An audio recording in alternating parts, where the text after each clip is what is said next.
Life expectancy for women is about 81 years, and the average age at which women hit menopause is 51. In other words, nearly 40% of your life is likely to happen after menopause. Factor in those 5 to 7 perimenopausal years when your hormones start to go haywire, and you could easily be living half, if not more, of your life on some part of your menopause journey. When you look at it that way, it's all the more upsetting how negative all the messaging around menopause is, and has been for centuries.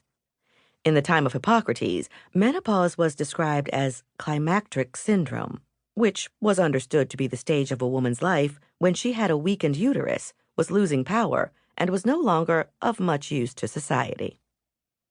The Puritan times weren't much better. If you pore through the historical archives on the witch hunts and identify who was killed at the stake, you find that peri- and menopausal women were primary targets. They were mad with menopause, or they were using herbs and other natural medicines to help treat other women, so they had to be witches, or they were simply old crones who needed to be eliminated for the betterment of society. Menopause finally surfaced as a recognized medical condition in the 1880s, but the terminology didn't improve. It was described as the death of the womb. The experts of the time also believed that when a woman stopped menstruating, she was no longer able to release toxins, and it was those toxins that would build up and induce symptoms of high heat in the body, profuse sweating, craziness, and hysteria. The response of the medical community was to call women insane and lock them up. Things didn't really get much better even in what we would consider modern times.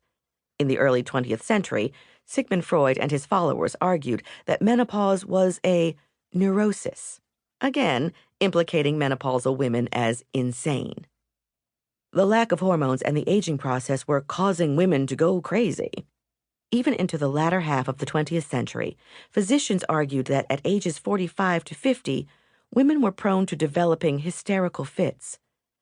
Don't worry if listening to all this is actually giving you hysterical fits. That's a natural and healthy response.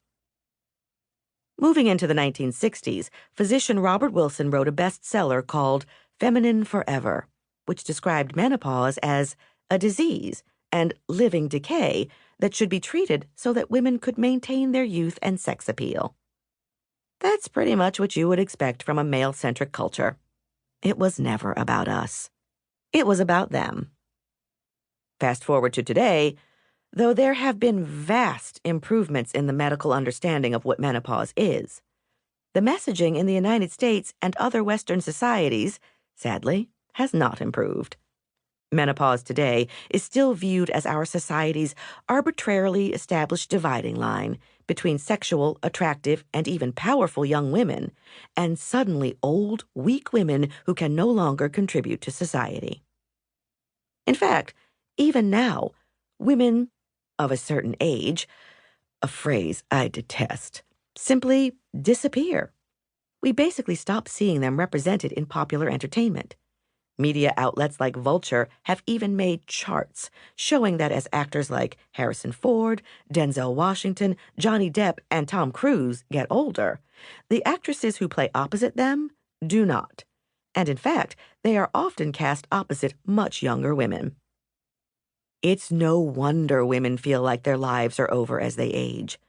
They're being sent the message that they should just disappear or relegate themselves to the shadows. And when they do finally see some representation, it's often a dated stereotype. Google menopause and look at the depictions in the content you find. Compare the depictions of a woman in her 60s with those of men in their 60s. You'll find that there are very different perceptions of what aging is for a man versus what it is for a woman. Rue McClanahan was just 51 years old when she was cast as one of the Golden Girls. That's what we're shown on television and in other media. Men can still be strong and powerful, maybe even more so as they become distinguished with age, while older women are often shown stooped over with a dowager's hump, rather than depicted as strong, lean, powerful, or attractive. After menopause, women are usually dismissed.